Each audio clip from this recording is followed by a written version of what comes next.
আসসালামু আলাইকুম। আশা করি সবাই ভালো আছেন। আলহামদুলিল্লাহ আমি আল্লাহর রহমতে অনেক ভালো আছি। এখন যাচ্ছি ইন্ডিয়াতে, বুঝছেন। টিকিট, ভিসা, পাসপোর্ট ছাড়া, টাকাও নাই, একটা টাকাও নাই ব্যাগের মধ্যে, বুঝছেন। ইন্ডিয়া ঘুরতে যাচ্ছি।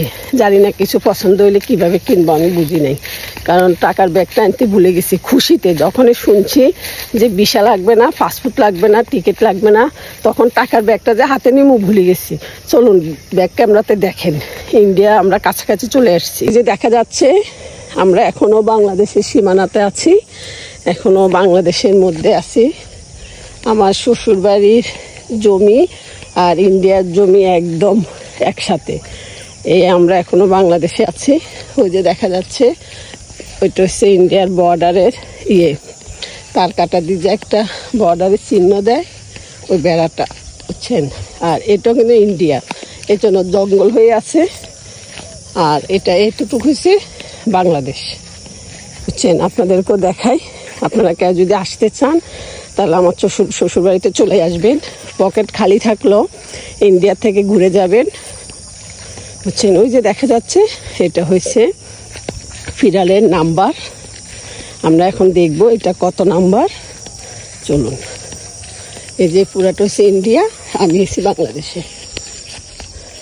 এই যে এটা হচ্ছে মাম্মা সাপটা তো আছে কিনা জানি না। ইন্ডিয়া এই পাশে আমি এখন দাঁড়িয়ে আছি ইন্ডিয়াতে 2194 M, এটা হচ্ছে নাম্বার। আর এখন হচ্ছে আমি বাংলাদেশে। এই যে দেখেন এখন হচ্ছে আমি বাংলাদেশে। এই যে বাংলা 2194 M।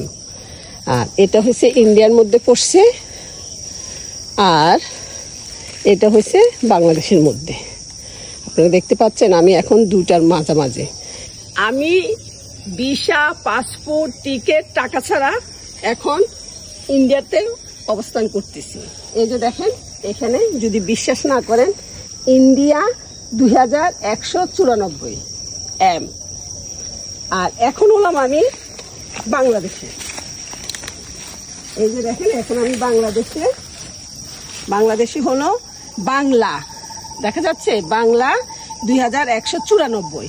এবার বিশ্বাস হয়েছে তো। এই যে ব্যাগটা দেখছেন, এটার মধ্যে কোনো টাকা নাই, কারণ আমি জানি এখানে কোনো মার্কেট নাই, খাবারের কোনো দোকান নাই, তাই টাকা ছাড়া চলে আসছি আপনাদের সাথে ইন্ডিয়া আর বাংলাদেশ শেয়ার করতে। ইন্ডিয়া পুরা জঙ্গল হয়ে আছে, কারণ এগুলো তো কেউ পরিষ্কার করে না। আর এগুলো আমাদের বাংলাদেশে আমরা চাষাবাদ করে দেখি এগুলো পরিষ্কার।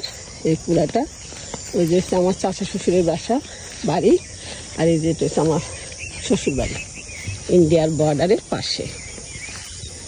দেখা যাচ্ছে তার কাটাগুলা, এখানে রাত্রে লাইট জ্বলে, বিশাল বড় বড়, একদম পুরাটা আলো হয়ে যায়।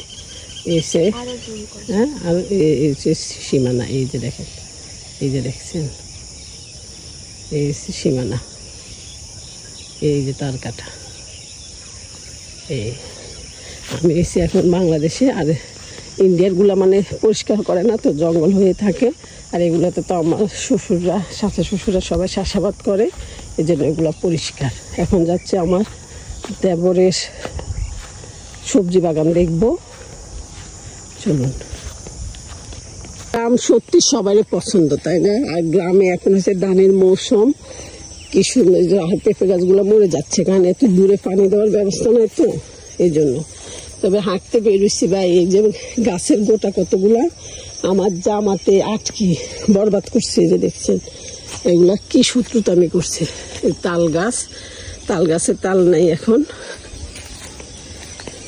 এই যে দেখেন মাশাআল্লাহ অনেক সুন্দর সবজি বাগান। গ্রামের ফ্রেশ সবজি খেতে সবাই পছন্দ করে, একদম রূপকথার মতন, তাই না? এটা কি তালের আটি?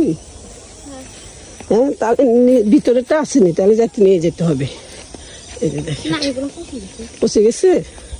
এই যে শিম গাছ, এখনো ফুল বের হয় নাই।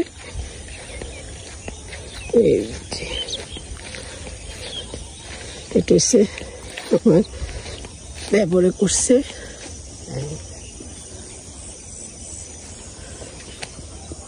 তারপর এদিকে নিচে হচ্ছে লাল শাক, মূলা, এগুলা এই হচ্ছে উপরে। আমি একটু উপরে উঠে এই